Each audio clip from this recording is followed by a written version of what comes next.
Hi, it's Grandpa from Grammy and Grandpa Read, and today's book is Hooray for Diffendoofer Day. Diffendoofer Day. It's a Dr. Seuss book with some help from Jack Prelutsk and Lane Smith.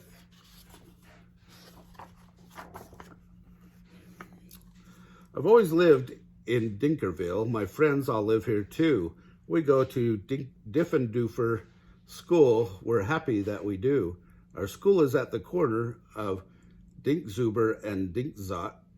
It looks like any other school, but we suspect it's not. I think we're learning lots of things not taught at other schools. Our teachers are remarkable. They make up their own rules. Miss Bobble teaches listening. Miss Wobble teaches smelling. Miss Fribble teaches laughing. And Miss Quibble teaches yelling. Miss Twining teaches tying knots in neckerchiefs and noodles, and how to tell chrysanthemums from miniature poodles. Miss Vining teaches all the ways a pigeon may be peppered, and how to put a saddle on a lizard or a leopard. What a crazy school. My teacher is Miss Bonkers. She's a bouncy as a flea. I'm not certain what she teaches, but I'm glad she teaches me. Look, look, she chirps. I'll show you how to tell a cactus from a cow, and then I shall instruct you why a hippo cannot hope to fly. She even teaches frogs to dance and pigs to put on underpants. One day she taught a duck to sing. Miss Bonkers teaches everything. Of all the teachers in our school, I like Miss Bonkers best. Our teachers are all different, but she's differenter than the rest. We also have a principal. His name is Mr. Lowe. He is the saddest man that any of us know. He mumbles, "Are they learning? This is that and such and such." His face is wrinkled as a prune for worrying so much. He breaks a lot of pencil points from pushing down too hard, and many dogs start barking as he mopes around the yard. We think he wears false eyebrows. In fact, we're sure it's so. We've heard he takes them off at night. I guess we'll never know. I like his eyebrows, though. But we know he likes Miss Bonkers. He treats her like a queen. He's always there to watch her when she's on her trampoline. Okay. There are many other people who make Diffendoofer run. They are utterly amazing. I love every single one. Our nurse, Miss Clot, knows what to do when we've got sniffles or the flu. One day I had a splinter, so she bandaged me from head to toe. Miss Plunger, our custodian, has fashioned a machine, a super zuper flooper do. It keeps the whole school clean. Our music teacher, Mrs. Fox, makes bagpipes out of straws and socks. Our art instructor, Mr. Bees, paints pictures hanging by his knees. In science class is Mr. Katz. He learned to build robotic rats. In gym, we watch Mr. Bear hoist elephants into the air. Miss Loon is our librarian. She hides behind the shelves and often cries out louder when we're reading to ourselves. I love that all the books are Dr. Seuss books. That's great. We have 3 cooks, all named Mr. McMunch, who merrily prepare our lunch. They make us hot dogs, beans, and fries, plus things we do not recognize. And as they cook, they sing their song, not too short and not too long.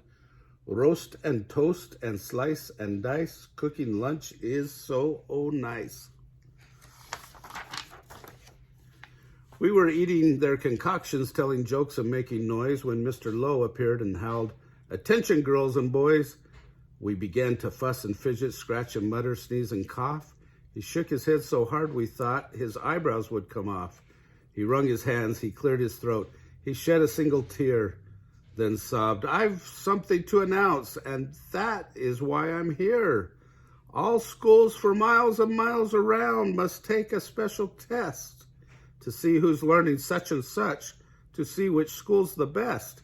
If our school, small school, does not do well, then it will be torn down, and you will have to go to school in dreary Flobbertown." Oh no. "Not Flobbertown," we shouted, and we shuddered at the name, for everyone in Flobbertown does everything the same. It's miserable in Flobbertown. They dress in just one style. They sing one song. They never dance. They march in single file. They do not have a playground. They do not have a park. Their lunches have no taste at all. Their dogs are scared to bark. Doesn't sound fun. Miss Bonkers rose. "Don't fret," she said. "You've learned the things you need to pass the test and many more. I'm certain you'll succeed. We've taught you that the earth is round, that red and white make pink, and something else that matters more. We've taught you how to think." "I hope you're right," sighed Mr. Lowe. He shed another tear. "The test is in 10 minutes, and you're taking it right here." Uh-oh. We sat in shock and disbelief. "Oh no," we moaned. "Oh no." We were even more unhappy than unhappy Mr. Lowe.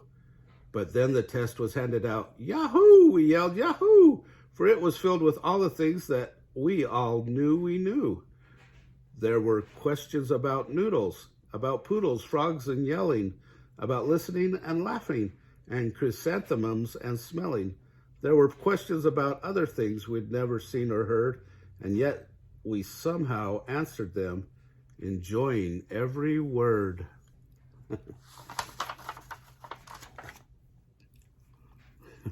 This says 10,000% or 100,000%. 1 week later, after recess, Mr. Lowe meandered in. We'd never seen him smile before, but now he wore a grin. He soon began to giggle, then his giggle grew by half, and then it really happened. Mr. Lowe began to laugh. "You've saved our school, you've saved our school," he jubilantly roared. "We got the very highest score." He wrote it on the board. Miss Bonkers did some cartwheels till her face turned cherry red. She bounded up to Mr. Lowe and kissed him on the head. "Hooray, hooray," she shouted. "I'm so proud I cannot speak."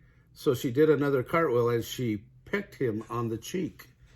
"Ahem, ahem," coughed Mr. Lowe. "You all deserve a bow.